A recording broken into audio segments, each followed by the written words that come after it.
Good evening, my friends. Good evening, everyone. I might sing my way through the whole show. I have, welcome. And this is Environmental Coffee House, in case you did not know. Hi, everyone. Hey, if anybody's on Facebook, share. It's really good to see you guys. Yes, it is.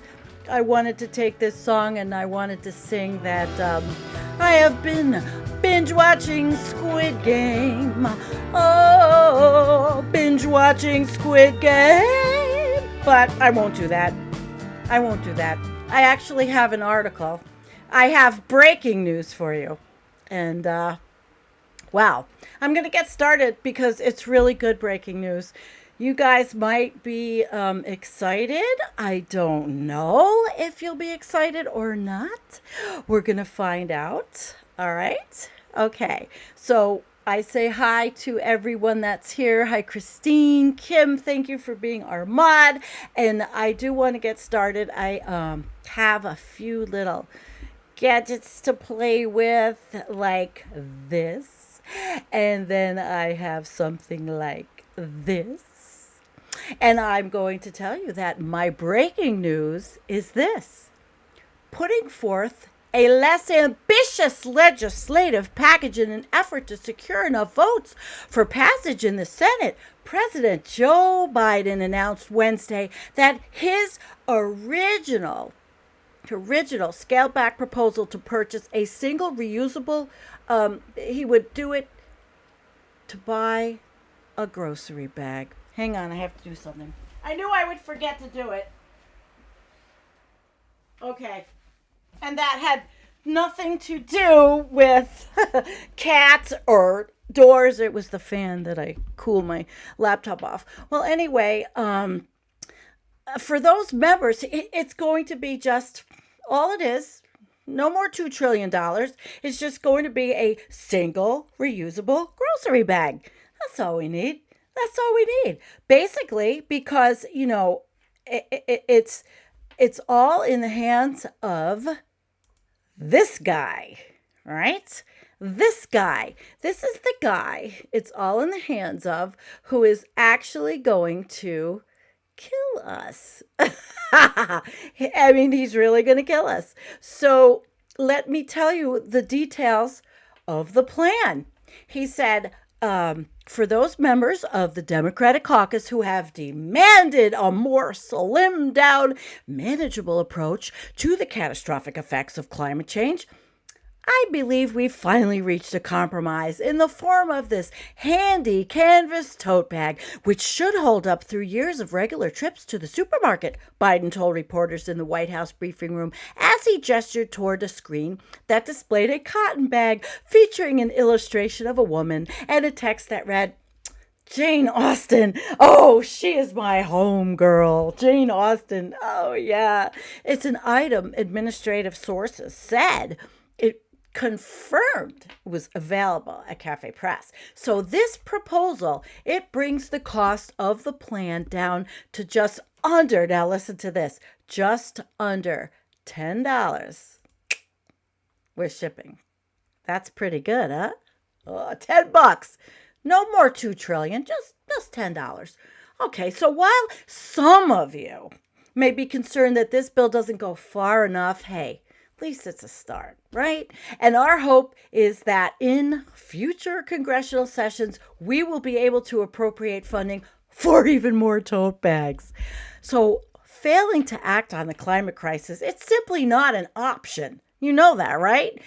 But I believe as long as nobody spills inside the bag, so don't spill your coffee inside the bag, okay? Or forgets it on the bus or the subway, depending on where you are, or on the buggy, if you're in my area. The new plan, it'll bring us one step closer to reaching our environmental impact goals. At press time, sources reported that the proposal had been slimmed down one more time after this scumbag son of a bitch. Right there. Yep, there he is. That is the guy. Yes, let's hear it for Mr. Yeah! Yeah, let's hear it for Joe Manchin of West Virginia. Let's hear it for him. He says he's insisted that the reusable bag be dropped and replaced with a more affordable program that would allow for purchases of a single disposable plastic bag. So, what do you guys think of that? We are absolutely going to be doing wonderfully. I think it's fantastic. I think the reusable bag will work, and it's going to save the planet because people will not be clogging up landfills with plastic bags anymore. They will have a bag, and I wish I had a bag here to give you a demonstration, but I'm sorry I did not have a bag to demonstrate with. Okay, well, as we move on, you know that COP26 is coming. And hey, Annie Sparks, look at this. We have Gary and Annie and Rich and Kim, and it's a good. We've got some meat to this potato, right? This actually, we're going to look at these articles, but I'm not going to read the whole thing. You might have seen this, that the document leak reveals nations lobbying to change key climate report. So there's a couple of different, I got a couple of different articles. It's the same thing, but it's a couple of different sources. And I first was on YouTube, and I want to get this to where I can show it. Okay. Now it was from the BBC, and I got some new bells and whistles. So I'm really having fun trying them out. Okay. And I like them. Look I can make that bell and whistle bigger. It's really good. I'm having a lot of fun. So this was the BBC, and this was Unearthed. Look at these two guys. Leaked documents reveal that the fossil fuel and meat producing countries lobbying against climate action. So I think we're going to go with Unearthed because the BBC pretty much sucks, but I'm surprised they even reported this. And of course, in the Twittosphere, people were flipping out all over the place. But first, I will do the Unearthed article. All right. So here we go. All right, guys. And I still didn't turn off that chat bot. Sorry. So some of the world's biggest coal, oil, beef, and animal feed producing nations are attempting to strip a landmark UN climate report of findings that threaten the, domestic interests, their domestic economic interests, which was seen in a major leak seen by Unearthed. Now, Unearthed, doesn't that sound like major friggin' clickbait? Yeah, let's see who this is. Okay, I don't even know. It's a very long article. We really don't even have to read the whole thing, but I don't know who it is. But let's go back and let's just look at the pictures, because pretty much we can just say we are so fucked and it's corrupt, and all these other countries, Brazil, Argentina, Australia, Japan, Saudi Arabia, and OPEC have pressed to water down a key UN scientific report. Well, let me tell you guys, where's the United States in that? If you don't think the United States is trying to lobby the IPCC, and here it is. It says scientists, they're not obligated to change the main body of the report, though clearly lobbying has an effect. But everything in the summary for policymakers, the only part really read by decision makers, media, and the public, is vetted line by line. And this is Scientists Rebellion. They are part of Extinction Rebellion. And I'll go down this whole thing after I look at this a little bit more. Not this one. To see what's the meat and potatoes here, little pun intended. You think? What do you think? Okay. We'll just use potatoes because actually I have things to show you. I don't have potatoes, but I've been working hard to clean up. Yep. See, I got to clean up the garden. There we go. I'm going to lobby for help to clean the garden. All right, so Brazil and Argentina, two of the world's biggest producers of beef and animal feed, have been pressing to delete messages about the climate benefits of promoting plant-based diets, of curbing meat and dairy consumption. Mm-mm-mm-mm. And of course, it's days before COP26. And the IPCC authors can and do reject suggested changes to their drafts if the comments are not supported by scientific literature. However, the leak of these comments offers a unique insight into the positions being adopted by some nations away from the public eye. I have a public eye. It's right here. We all have public eyes. But what do we see? What do we see? Yes. Yes. We have the peas and bananas. Yeah. Thank you. Thank you, Torstein. We have the peas and bananas. So here we go. This is the Saudi Arabia. And if you don't think Saudi Arabia, you think, listen, here's their green plan. They have in the kingdom of Saudi Arabia, this is their green plan. And let me see if I can make it a little bit more palatable for you guys to see. All right, so they actually have one, and it is 2 pages long or something like that. And they're saying it is a major factor, environmental protection. Well, yeah, they want to protect the environment for cows. uh, the kingdom has broadcast its efforts to ensure its contribution to the protection of environment and its resources. This section is dedicated to bringing forth the environmental changes in the kingdom and the kingdom's international efforts in protecting the environment. That's a good one. And you know what? You know what I'm going to give them? I'm going to give them. Yes, they get the Environmental Coffee House flush of the day. Yes, because they are the stewards of the environment. They want to take care the innate protection in the kingdom, wildlife and livestock and marine life and fish livestock. So it goes on and they want to wildlife and livestock.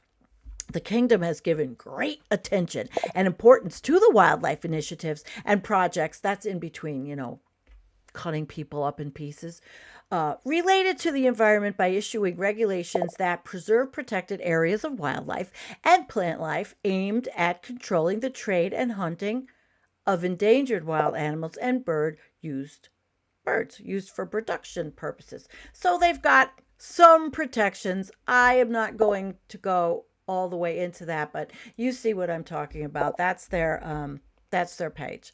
They are stewards of the environment. Those guys, these guys, right here, these guys, these are the wise guys, man. These are the stewards of the environment. Can't you tell? Don't they look like stewards of the environment? So, okay, so here's their stuff. Fossil fuel phase out. The documents reviewed by Unearthed comprise swatches of peer review comments on the second draft of the Working Group 3's contribution to the IPCC's landmark 6th assessment report.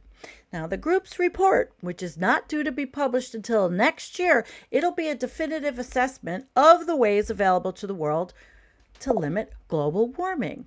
In the executive summary of this draft, which was released in a separate leak earlier this year, details how global greenhouse gas emissions need to peak in the next 4 years. It states that even if no new plants come on stream, existing coal and gas-fired power stations, on average, need to close or be retrofitted. Now, you tell that to this fucking asshole. Yeah, tell that to this guy in West Virginia that has all his money wrapped up in coal.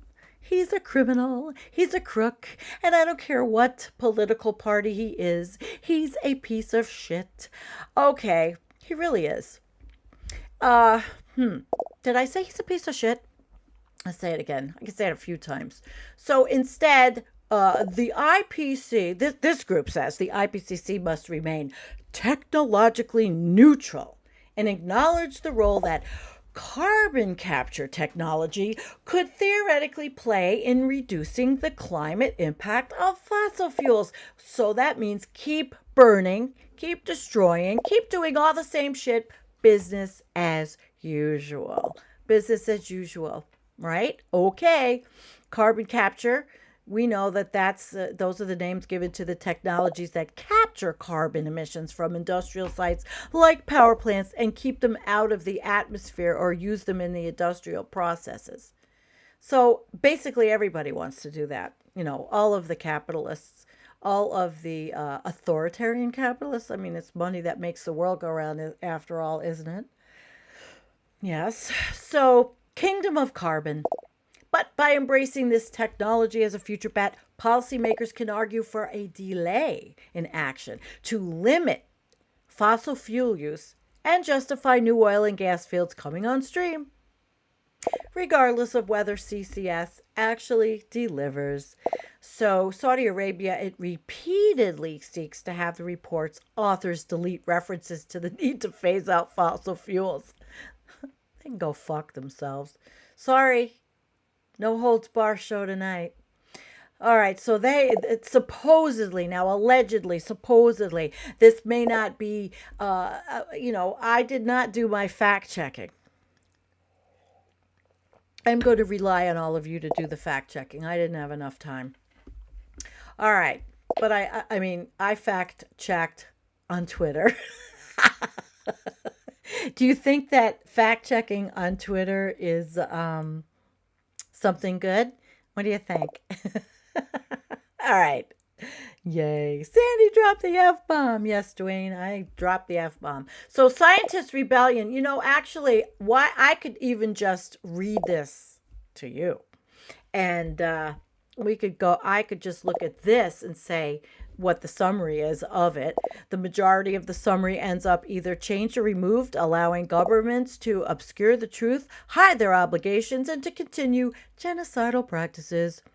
The edit requests include removing references to the need for urgent decarbonization and mitigation, the role of fossil fuel lobbyists in obstructing climate action, and the need for plant-based diets, and the need for richer nations to provide financial support to poorer nations.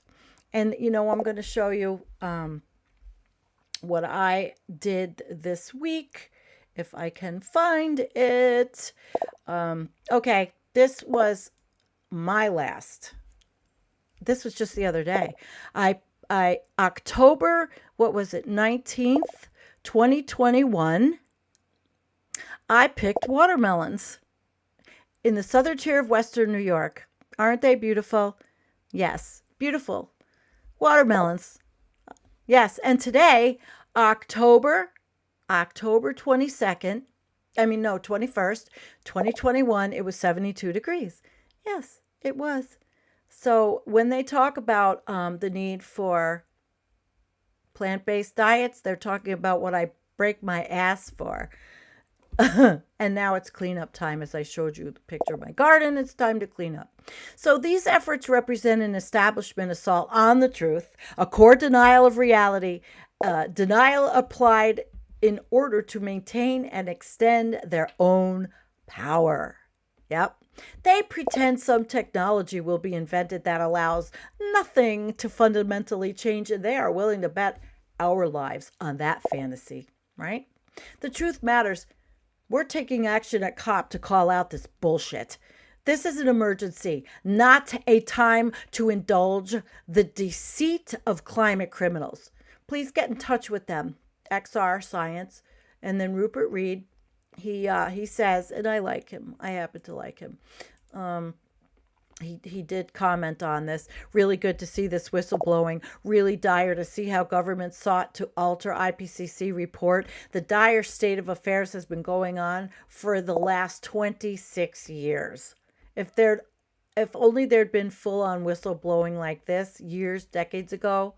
So he asked everybody to retweet. So but it's just funny. I just love this one, environmental protection. I mean, I would really actually like to talk to somebody that understands what's going on in the Kingdom of Saudi Arabia. All right, so we're going to move on, and I am going to talk to you guys after I finish with what I have, which the next one, now this is Open Democracy, 20 years, Open Democracy. Adam Ramsey, he's a good writer. I've heard of him. I know of him. We can look at who he is first.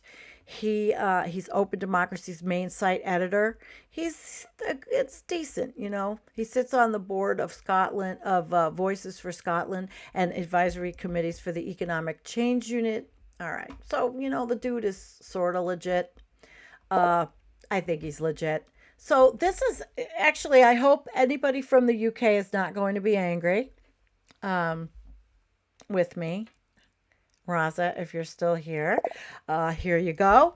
COP26, how the UK started the climate crisis.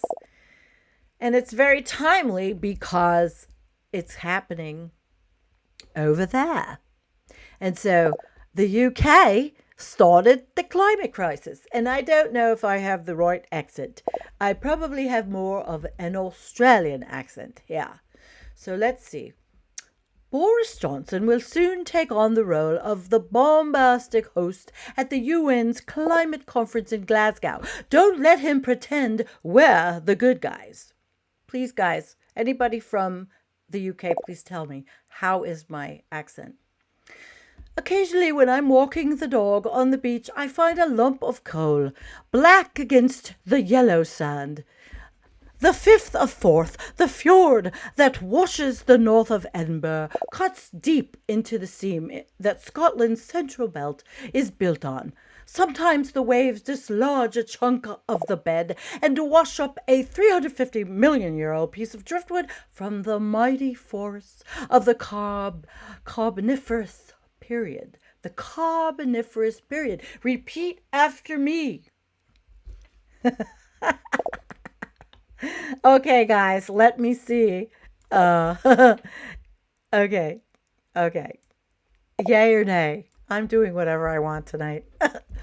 In many ways, the story of man-made climate change was first written in these stones, or with these stones. Across the water from Portobello Beach, where I walk the dog, is Fife, where a young Adam Smith observed the birth of industrial capitalism, powered by the same bed of rock. On the Firth of Clyde to the west is Green Rock, the home of James Witt. What do you guys think? Would I have made Game of Thrones if I tried out? Okay. Whose improvements to the steam engine drove the Industrial Revolution and powered the expansion of the British Empire. With engineers and philosophers produced by the Enlightenment, it's often claimed, somewhat arrogantly, that Scotland invented the modern world. In a few weeks' time, at COP26, international delegates will gather on the south bank of the River Clyde, just a few minutes inshore from Watt's childhood home, to discuss what to do about the fact that the modern world is burning. Their task is clear. They must reinvent it. The consequences of failing to do so are equally clear, explained in the increasingly desperate reports of the UN's Intergovernmental Panel on Climate Change. Floods, fires, droughts, hurricanes, dangerous heat. Average global sea levels have already risen nearly 9 centimeters since 1993 and will engulf coastal areas at an accelerating rate. But most important thing, the climatologists have said, isn't a prediction. On the front page of one such report, which warns of the risks of exceeding 1.5 C of warming, the IPCC quote the French writer Antoine Saint-Exupéry. Pour ce qui est l'avenir, il ne s'agit pas de le prévoir, ma dilatrandra possible.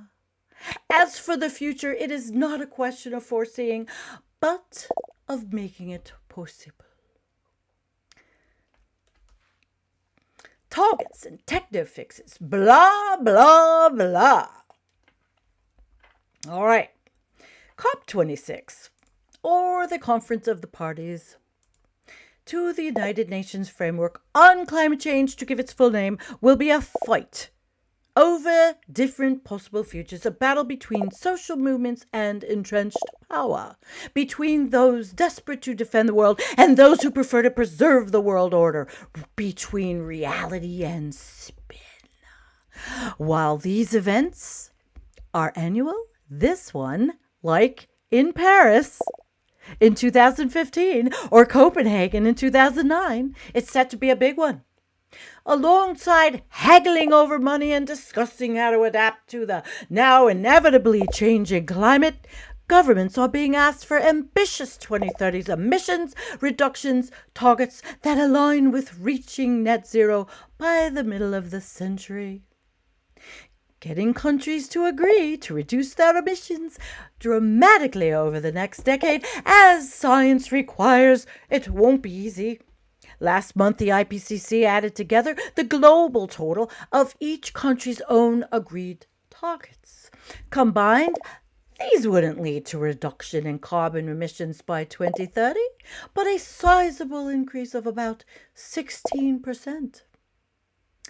The most likely impact of cutting your energy consumption is that someone else's will increase. Okay, guys. How about Brooklyn?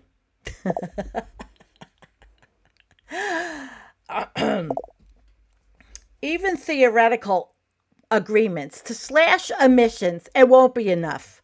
Many countries, the UK included, have failed to put in place anything like the policies needed to meet their commitments. Without these, the discussion is indeed, as Greta Thunberg, she put it recently, all blah, blah, blah. One of those blahs, at the very least, must refer to the way that technology will be promoted at the COP. Those who profit from the current world order will try to use the gathering as a trade show for their latest gizmos in a desperate attempt to prove that nothing more fundamental needs to change. Introducing this theme at the Conservative Party conference this week, Boris Johnson declared that the solution to the climate crisis lay in science, innovation, and capitalism. All right, guys, where to now? Blah, blah, blah. All right, here we go. We do need different machines, but alone, they will never solve the problem. In 2020, the number of battery-powered cars driving the world's roads hit record numbers. This led to a reduction in oil consumption from conventional-sized vehicles of around 40,000 barrels per day, on top of the pandemic-related fall, according to the International Energy Agency. But while some drivers were shifting away from climate-changing commutes, others were going in the opposite direction. A record 42% of new cars sold last year were SUVs. Since 2010, the number of gas guzzlers has gone from 50 million to 280 million. According to the same IEA report, this trend was wiped out any gains made by eco-aware consumers with their battery-powered engines. Well, okay.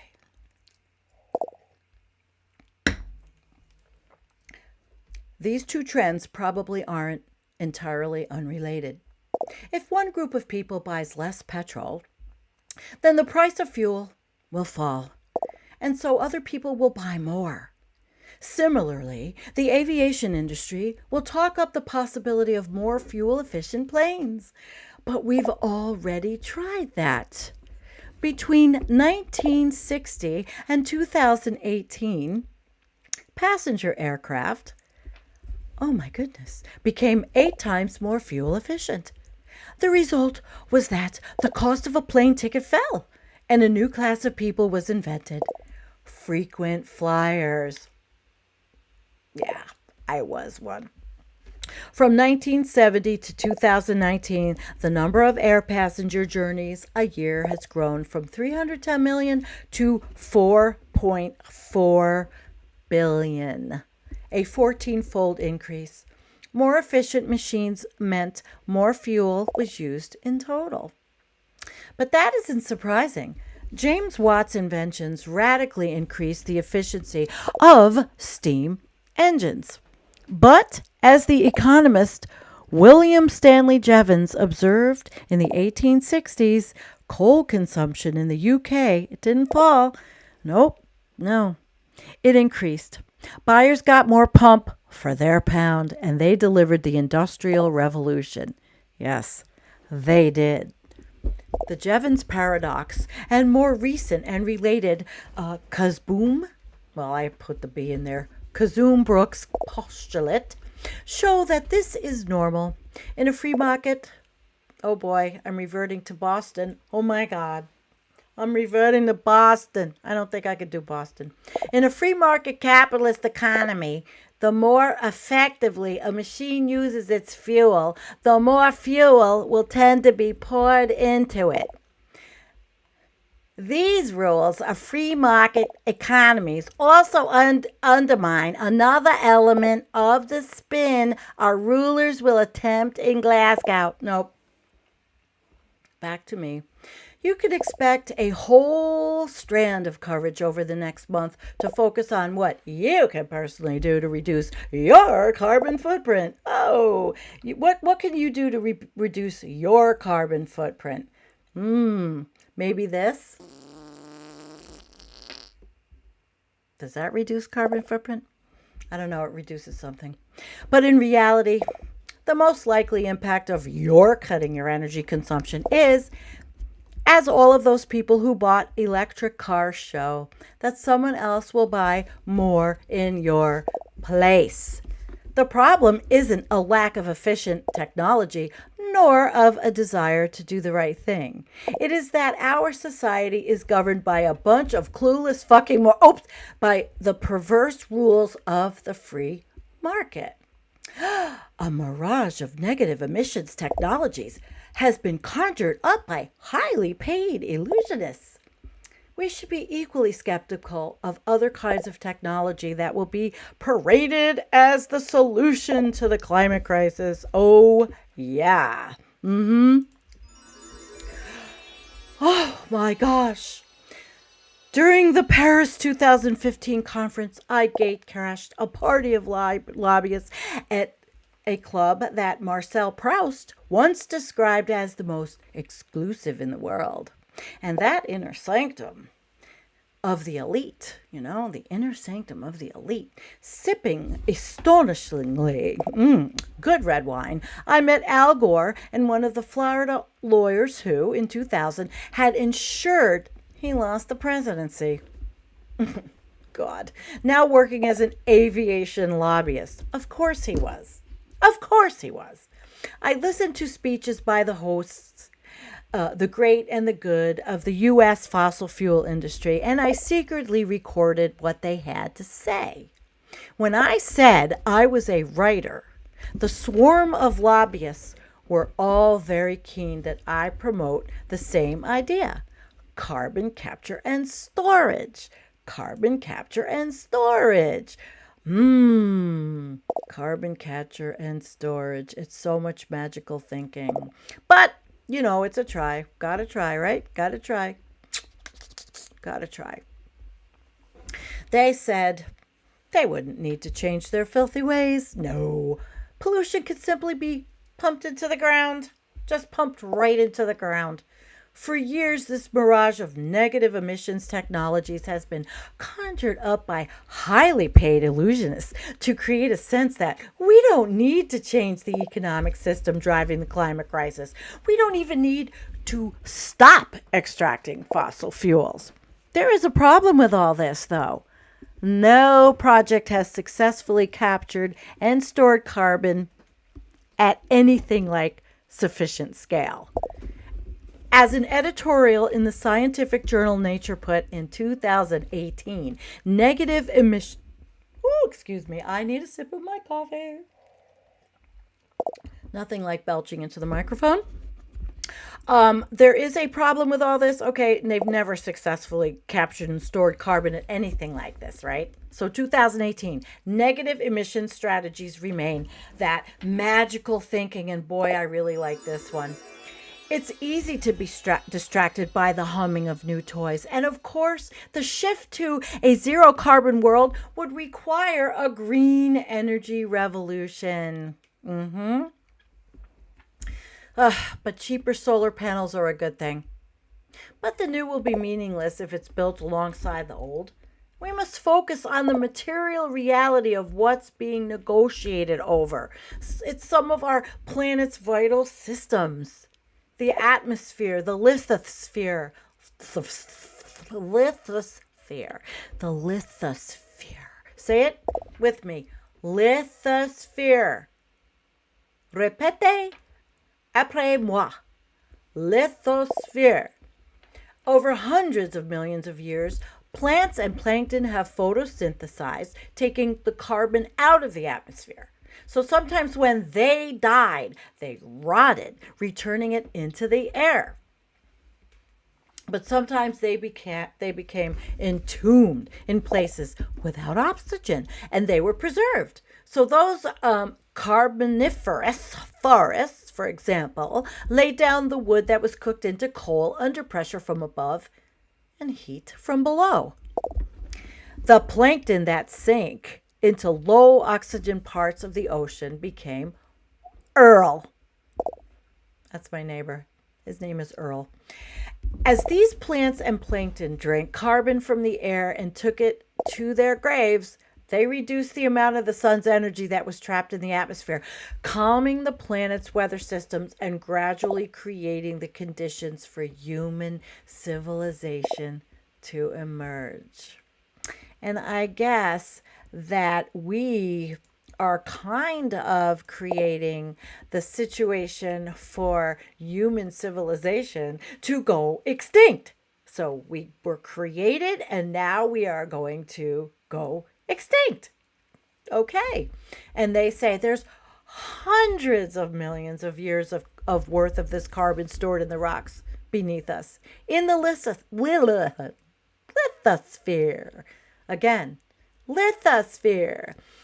In just 2.5 centuries since James Watt invented the separate condenser, improving the efficiency of steam engines, we've taken millions of years of deposits and returned them to the atmosphere. So over the same period, we have burnt through huge portions of the life around us. The biosphere, slashing plants, poisoning plankton, and really hunting megafauna. This in turn has reduced the Earth's capacity to suck carbon from the atmosphere. This distribution of carbon between the lithosphere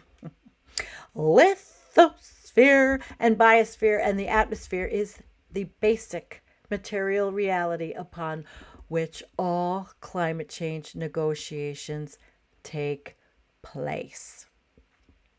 And what I want to show you is this. Let's see if I can make it a little bigger. Okay, so this is the percentage of reserves of oil, gas, and coal that must remain unextracted. See? Unextracted from each region of the world if the world is to have a 50% chance of remaining with a 1.5 C temperature rise by 2050 and 2100. So let's see if we can get this bigger so you can see that. Okay. And what does that say? Percentage of... Wow, I can't even read it. Okay, undetected. Wow. Okay, you read it. All of a sudden, my eyes. Oil, gas, and coal. But it's not a good thing. Not a good thing. Not a good thing. Nothing is good that's happening, right? How you doing out there, guys?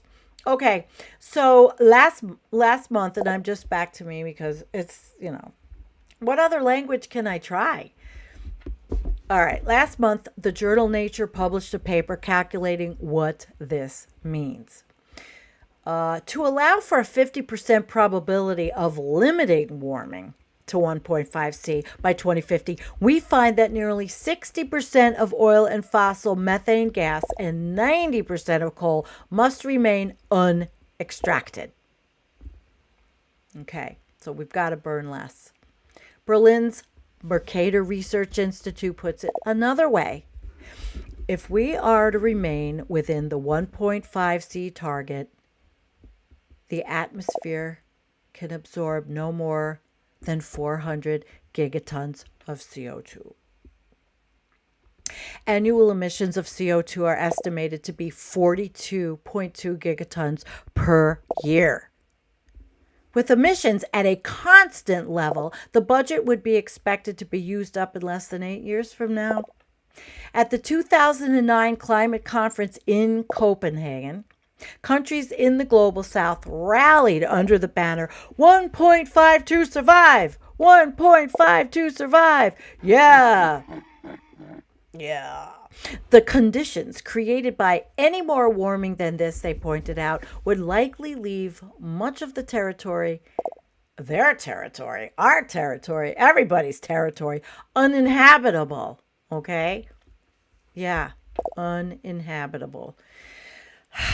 At the 2000, all right, so anyway, rather than engaging seriously with the task, right, Boris Johnson, the conference's bombastic, I love that word, bombastic.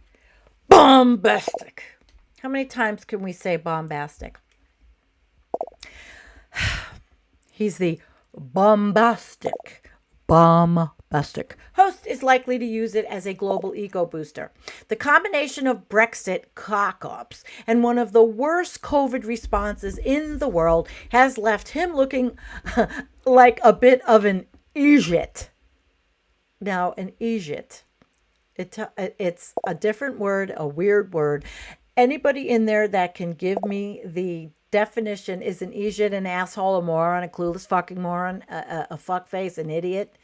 Okay. And while he enjoys the role of jester, he doesn't like being seen as stupid. So here is a chance to do what he does best, pompously blaming other people to get his mates off the hook. Just as Johnson's enthusiasm for technological solutions to climate change matches his excitement about technological solutions to the Irish border, he will be as quick to blame other countries for the climate crisis as he was to blame them for the Brexit mess, his Brexit mess. In particular, it seems likely he will try to imply that this is all China's fault and to cast Britain as an eco-utopia.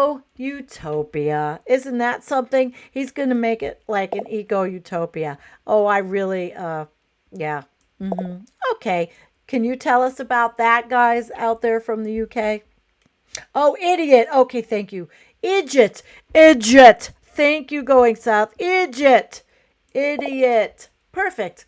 I'm going to start saying idiot. I like it. It sounds better and it's less boring. I know a lot of idiots. Lots of them. Okay, so the UK can seem like a progressive voice on climate change, having committed itself to a 68% reduction in greenhouse gas emissions by 2030 against 1990 levels. The first problem is that the government has no serious plans to meet the targets. Nope, none at all. The second is that they count Britain's responsibility in the narrowest possible way, very narrow little possible way. Indeed, the UK is arguably more to blame for the climate crisis than any other country. Holy shit.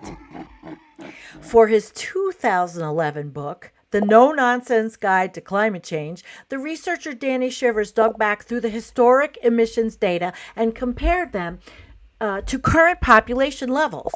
Between 1850 and 2007, he found the UK was responsible for more CO2 from fossil fuels per person than any other major country. The only country with a higher historic person carbon footprint was Luxembourg. Wow. A decade on, Shivers reran the numbers for me. Every UK resident is sitting on around 1,200 tons of historical CO2, making us one of the most historically polluting countries per person in the world, he said.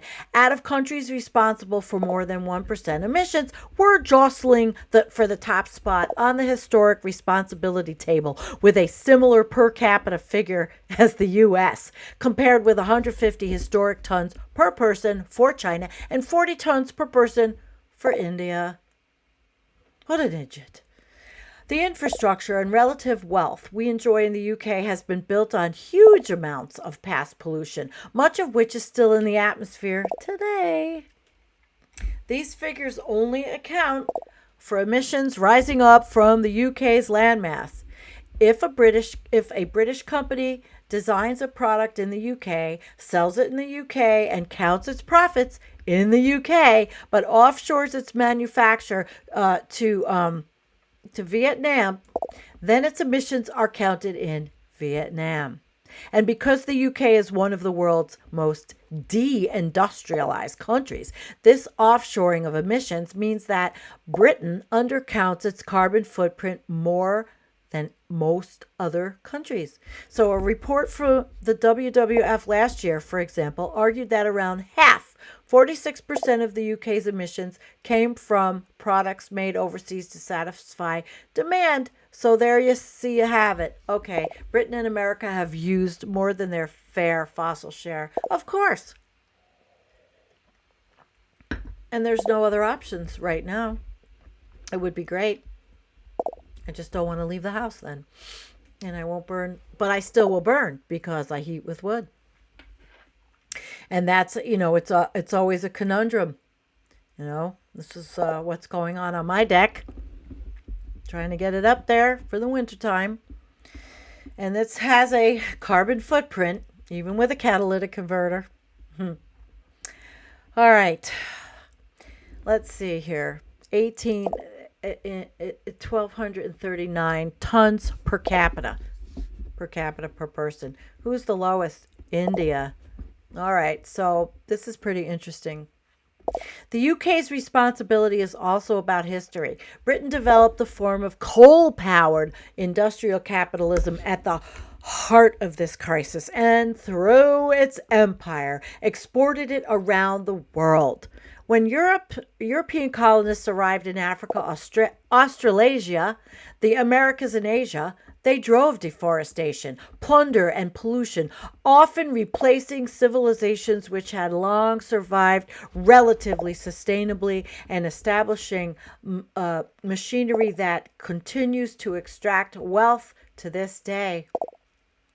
This week, the brilliant website Carbon Brief published its own league table of historic responsibility, which included the impact of changes in land use as well as fossil fuels. That is, carbon from the biosphere as well as the lithosphere as a result of deforestation and agriculture. This edition catapulted Canada to the top of the historic responsibility charts and Australia into fourth place, while the UK slipped down to eighth. What their analysis didn't count, though, was that most of the deforestation of both Canada and Australia happened while they were British colonies and was done to enrich British subjects, while Britain itself is one of the most deforested countries on earth.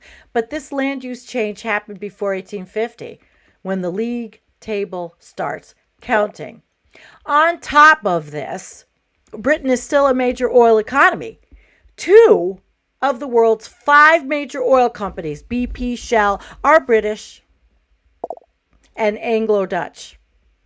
The Royal Navy spends a fortune policing the major routes of oil tankers around the world, and significant foreign office policy heft is thrown behind the British oil companies, from the UK's oversized representation in countries like Azerbaijan to its willingness to throw resources into propping up the House of Saud, which we talked about. From Portobello Beach, it's often possible to see the rigs loitering in the Firth of Forth, waiting for higher oil prices to make their deployment profitable. Far from working to wind up the North Sea oil industry, the British state is pumping hard to keep it afloat, giving it tax breaks of £250. Wait, whatever. BN. Okay, I'm an idiot. I'm an idiot. In the recent years and continuing to permit new exploration and extraction of projects. In Scotland, a political battle is raging over the proposed new Cambo field west of Shetland. Britain has already used up far more than its fair share of fossil fuels. But in August, Boris Johnson allowed drilling to go ahead, just drill away. Just drill away. Johnson also failed to block the first new deep coal mine in 30 years, which is being fought over in West Cumbria. Banking on climate breakdown. Britain's main contribution to climate breakdown, though, probably comes from its financial institutions. Ooh. When fossil fuel companies want to borrow in order to invest like anyone else, they do it against their assets. And the main things they own are rights to untapped reserves. As assets, though, these should be worthless. At least 60% of oil and 90% of coal reserves must remain untapped. If you believe that dangerous climate change is going to be avoided, then most major oil companies are already insolvent. They've borrowed vast amounts of money against the value of oil fields, which must never, never, never be drilled. The only reason the companies are still operational is that the world's major banks are betting that the oil and the planet will be burned. Chatting after a small oil industry fringe meeting during the Paris 2015 climate conference, a senior Shell executive admitted to me that their business model was based on the assumption that keeping warming to 2C is not a given.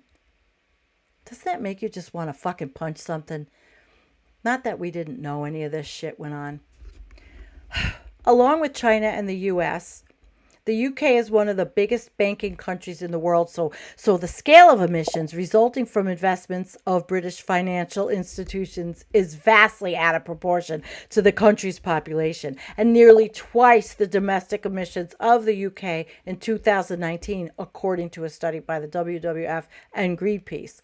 Looking only at coal, BankTrack found that in 2019 that the UK's Big Four banks were financing over $26 billion to international companies that were planning to build a coal plant fleet 16 times greater than UK operational capacity. Do you understand this?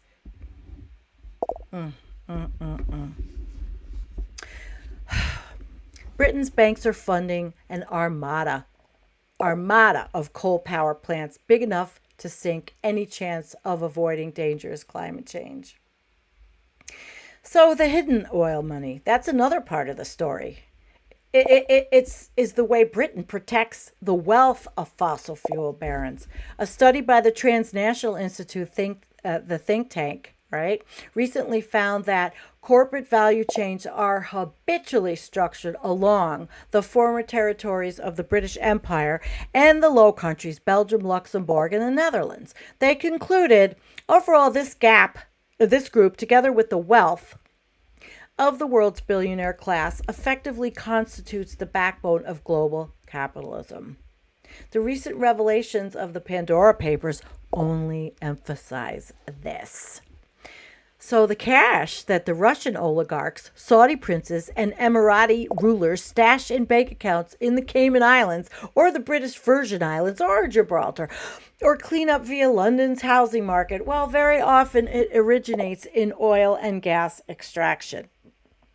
Understood properly, Britain isn't just a declining fridge power with limited impact on the world. Its territories are vertebrae holding up and protecting a global system of extraction, impoverishment, and pollution, the same system that's killing the planet.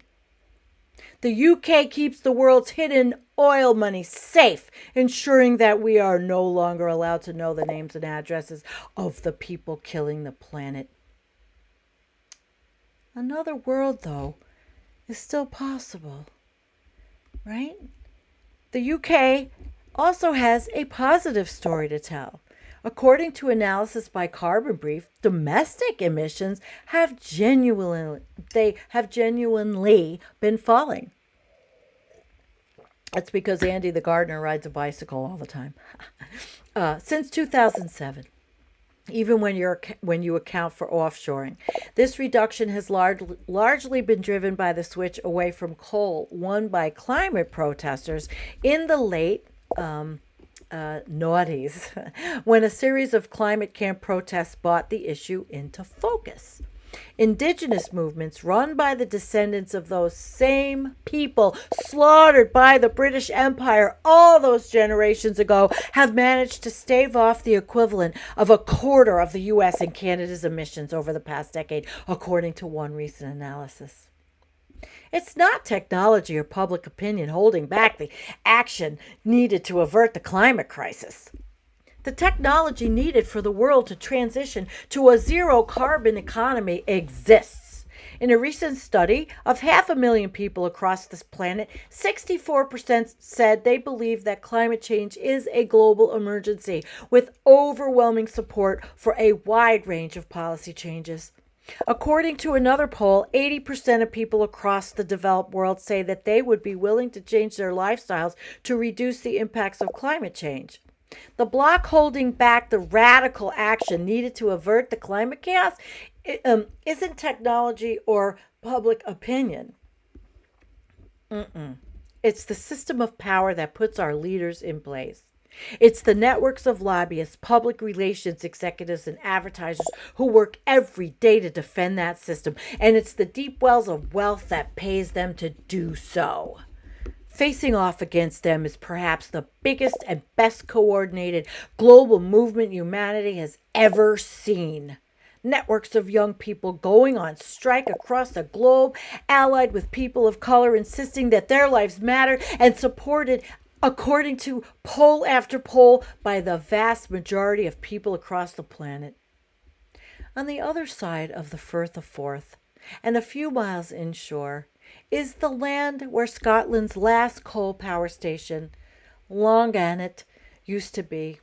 It was shut down in 2016. In its place, the hills around Edinburgh dance with white blades of wind turbines, a reminder on my dog walks that change is possible, and when it comes, it isn't gradual. It sweeps like an ocean storm. And he talks about his emails that he's going to be sending out. And, of course, every good article always has to end with hopium. But, there's the kids.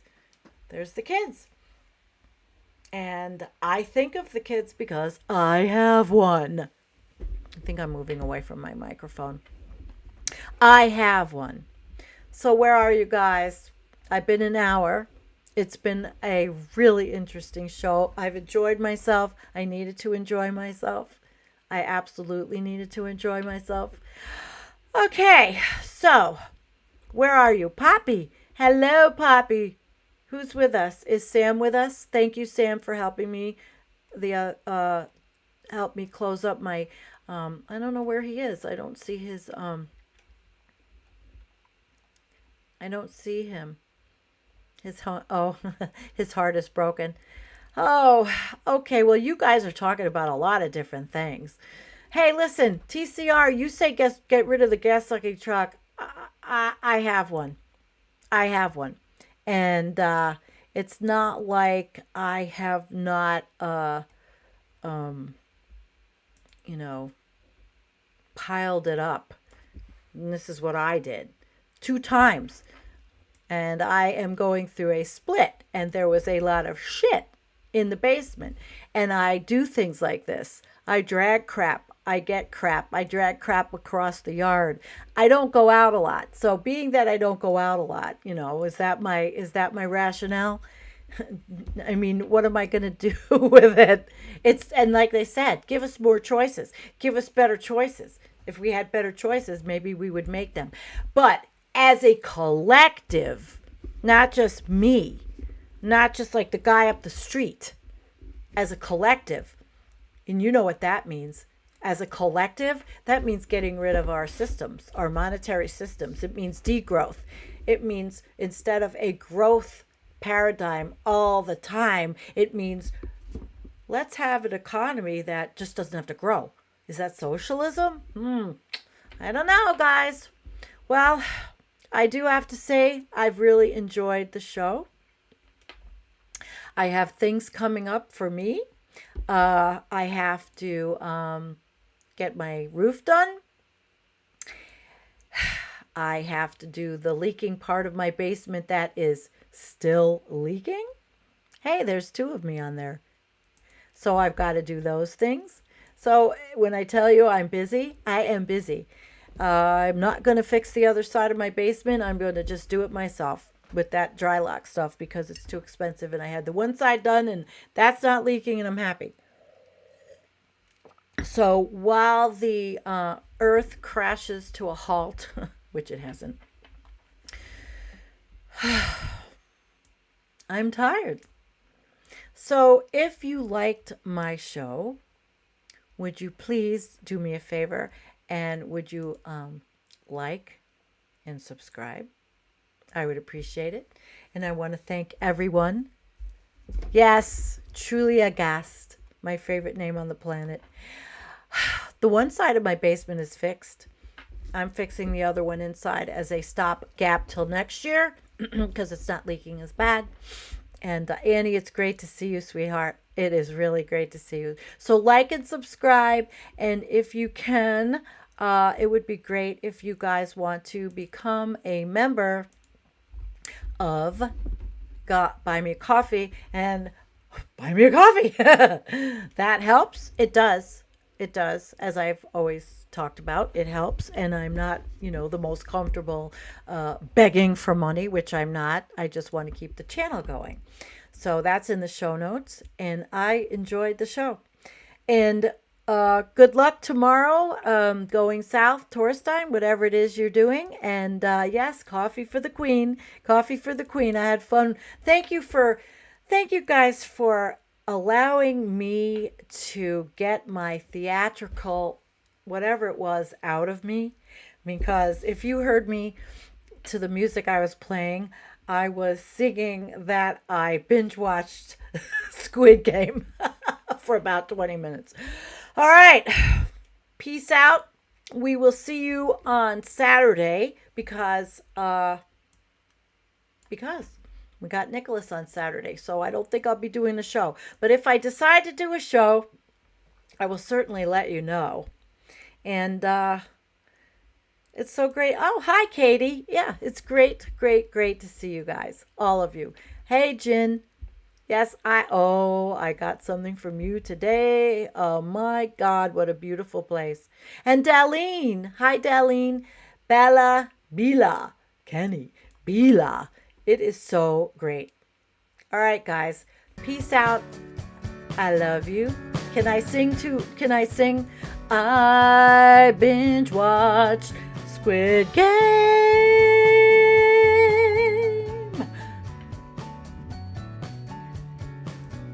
Squid Game.